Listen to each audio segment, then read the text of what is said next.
جاوید اور فیصل افریدی، میں آپ دونوں کو خراج تحسین پیش کرتا ہوں، کیونکہ آپ جب سے ہماری حکومت آئی ہے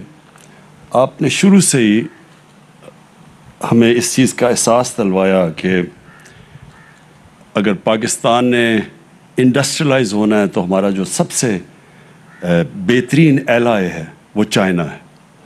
اور آپ کے جو چائنا کے ساتھ کنیکشنز تھے اس سے آپ نے میرے ہوتے ہوئے تیسرا ہے نا، میں نے انوگریٹ کیا آپ کی جو آپ باہر سے انویسٹمنٹ لے کے آئے ہیں، تو میں آپ کو مبارک بھی دیتا ہوں۔ اور آج چائنیز امبیسڈر ہمارے ساتھ ہیں، مجھے بڑی خوشی ہے کہ جو چائنیز امبیسڈر ہیں ان کی جو بیک گراؤنڈ ہے، ان کی بیک گراؤنڈ کامرس سے ہے، یہ میئر رہ چکے ہیں اور یہ سمجھتے ہیں، یہ ڈپلومیٹک کورس سے نہیں ہے، یہ ڈیولپمنٹ سمجھتے ہیں، اور جو پاکستان کا فیوچر ہے اگر کسی ملک سے بھی ہم سیکھ سکتے ہیں وہ ہے چائنا، کیونکہ ان کا جو ڈیولپمنٹ ماڈل ہے وہ ہمیں سب سے زیادہ سوٹ کرتا ہے۔ ان کی پچھلے 30-35 سال میں چائنا نے جس سپیڈ سے ڈیولپ کیا اور جو طریقہ ان کا ڈیولپمنٹ کا ہے وہ سب سے زیادہ پاکستان اسے سیکھ سکتا ہے۔ ان کی ڈیولپمنٹ کا جو ماڈل تھا، انہوں نے کیسے انڈسٹریلائز کیا، کیسے اسپیشل ایکسپورٹ زونز بنائے، باہر سے انویسٹمنٹ لے کے آئے، اور اس انویسٹمنٹ سے پھر انہوں نے اپنی ایکسپورٹس بڑھائی، انہوں نے انسینٹیوائز کیا ان کو، اس سے ان کی دولت بڑھی۔ جب ملک کی دولت بڑھی تو انہوں نے جو سب سے دنیا کی تاریخ میں سب سے بڑا کام کیا، لوگوں کو غربت سے نکالا۔ یہ جو چائنا نے 70 کروڑ لوگوں کو پچھلے 30-35 سال میں غربت سے نکالا ہے، اس کا کوئی دنیا کی تاریخ میں مثال نہیں ہے، اور ہمارے لیے یہ اس لیے امپورٹنٹ ہے کہ جو ہماری گورنمنٹ ہے اس کا سارا فوکس ہی ہے کہ ہم نے پاکستان کو ایک فلاحی ریاست بنانا ہے، ہم نے اپنے لوگوں کو غربت سے نکالنا ہے،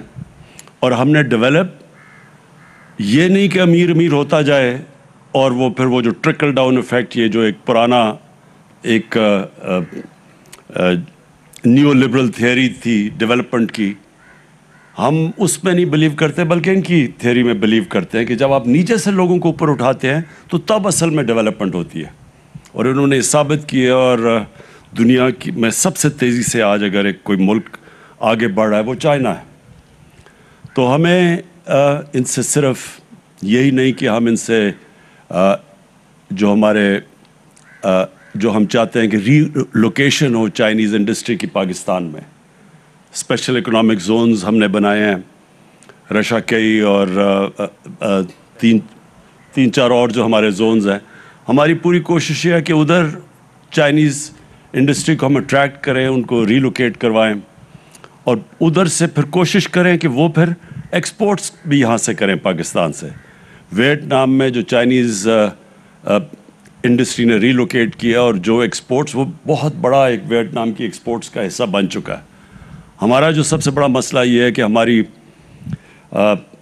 پچھلے 50 سال سے حکومتوں نے کوشش ہی نہیں کی ایکسپورٹس بڑھانے کی، لہٰذا جو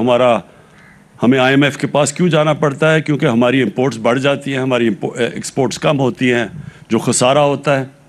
اس کی وجہ سے جو کرنٹ اکاؤنٹ ڈیفیسٹ ہوتا ہے اس کی وجہ سے ہمیں IMF کے پاس جانا پڑتا ہے اور مسلسل قرضے لینے پڑتے ہیں، پھر IMF کے پروگرام میں جانا پڑتا ہے، پھر اپنی اکانومی کو سکویز کرنا پڑتا ہے،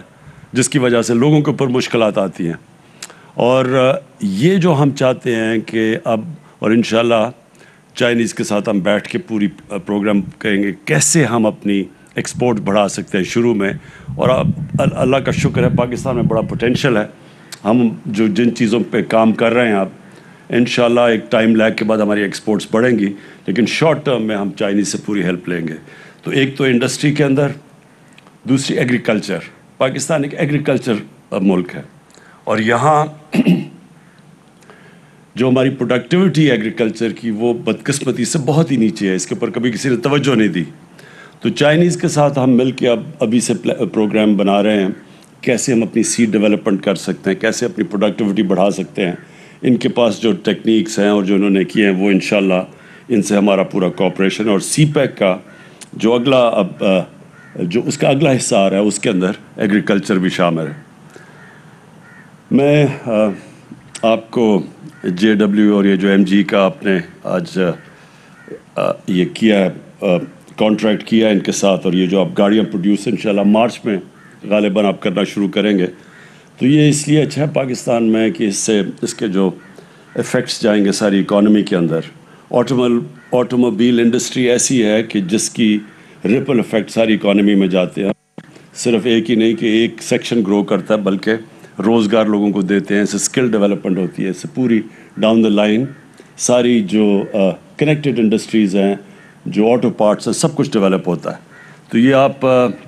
یہ آپ نے بڑا زبردست کام کیا، میں پھر سے مبارک آپ کو دیتا ہوں، اور میں یہی امید رکھتا ہوں کہ ہم اور اب جوائنٹ وینچرز کریں گے چائنیز کمپنیز کے ساتھ، تاکہ ہم اور ان کو اٹریکٹ کریں پاکستان میں۔ میں آخر میں حماد نے بڑی تفصیل میں بتایا سب کو کہ پاکستان کا سچویشن کیا تھا جب ہمیں گورنمنٹ ملی، کس طرح کے چیلنجز تھے۔ پہلا سال ہمیں سٹیبلائز کرنے میں لگا اکانومی میں۔ جب بھی آپ اکانومی کو سٹیبلائز کرتے ہیں، عوام کو ایک مشکل وقت سے گزرنا پڑتا ہے، اور جو دوسرا سال تھا بدقسمتی سے اس میں کووڈ آ گئی، اور کووڈ میں اللہ کا میں خاص شکر ادا کرتا ہوں، اس کا کرم ہے کہ ہم جس طرح ہماری جو پالیسیز بنی،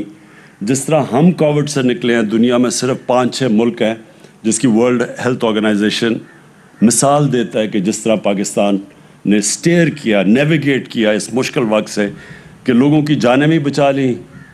بیماری سے، اور ساتھ ساتھ اپنے لوگوں کو بھوک سے بھی بچا لیا۔ امریکہ جیسے ملک کے اندر لائنیں لگی ہوئی ہیں لوگوں کی کھانا لینے کے لیے، ہمارے سے بہت امیر ملک، ادھر جو ان ملکوں کے اندر غریب لوگوں کا حال ہے، اللہ کا شکر ہے کہ ہم نے اپنے لوگوں کو بچا لیا۔ ہمارا تو ویسے ہی 25% لوگ غربت کی لکیر سے نیچے تھے، تو ہمیں تو سب سے بڑا خوف یہ تھا کہ لاک ڈاؤن کی وجہ سے بیچارہ نچلا طبقہ پس جائے گا بالکل۔ اس میں اپنے احساس پروگرام میں ڈاکٹر ثانیہ کو خاص طور پہ خراج تحسین پیش کرتا ہوں کہ ہم نے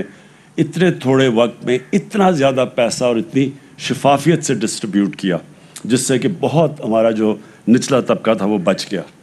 چیلنجز آگے بھی ہیں، اس سال اور بھی چیلنجز ہیں، اور وہ ہمارے نہیں ساری دنیا میں اس وقت چیلنج ہے، کیونکہ سیکنڈ ویو آیا ہوا ہے۔ لیکن انشاءاللہ جو ہمارا تجربہ اس مشکل وقت سے 2 سال اور خاص طور پہ پچھلے سال جو ہمارا تجربہ ہوا ہے، انشاءاللہ ہم اب تیار ہیں ہر قسم کا چیلنج فیس کرنے کے لیے۔ یہ جو 2021 ہے، یہ انشاءاللہ وہ سال ہوگا جب کہ ہم گرو کریں گے۔ ہماری کنسٹرکشن انڈسٹری اس وقت بوم کر رہی ہے، سیمنٹ کی سیلز ریکارڈ پہ چلی گئی ہیں، اس کا مطلب کہ سیمنٹ جب استعمال ہوا تو اس کا مطلب کنسٹرکشن انڈسٹری چل پڑی ہے۔ جس طرح حماد نے مینشن کیا، ٹیکسٹائل انڈسٹری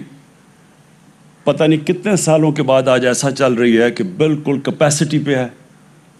ٹیکسٹائل کے ورکر نہیں مل رہے، مزدور نہیں مل رہے ٹیکسٹائل کے، فیصل آباد میں، سیالکوٹ میں اور گجرانوالہ میں، اور آگے آرڈرز ہیں۔ ہم سب سے برے صغیر میں سب سے تیزی سے اگر کوئی ریکور کیا ہے کووڈ سے تو پاکستان کیا ہے۔ ایکسپورٹس ہماری باقی جو ہمارے کمپیٹیٹرز تھے ان سے تیزی سے بڑھ رہی ہیں، تو پاکستان اب ایک صحیح ڈائریکشن میں جا رہا ہے۔ یہ جو سال ہے ہمارا 2021 کا، اس میں ہماری جو پالیسی ہے بڑی سمپل ہے۔ ہم نے بزنس فرینڈلی پالیسیز بنانی ہیں، ہم نے اپنی انڈسٹری کی مدد کرنی ہے، خاص طور پہ جو ہماری انڈسٹری نگلیکٹ ہوئی، پیچھے رہ گئی، انڈسٹریلسٹ پیچھے رہ گیا، ہم نے پوری ان کو انسینٹیوائز کرنا ہے، اور جو ویلتھ کریشن ہوگی، جو ہمارے ملک میں دولت بڑھے گی، اس ساری دولت کا ہم استعمال کریں گے لوگوں کو غربت سے نکالنے کے لیے۔ ہمارا جو احساس پروگرام ہے، میرے جو اس سال کے اندر جو میں اپنے آپ کو ٹارگٹس دیے ہیں وہ یہ کہ ایک یونیورسل ہیلتھ کوریج جو ہمارے صوبے ہیں پختونخوا کے، پنجاب اور جی بی،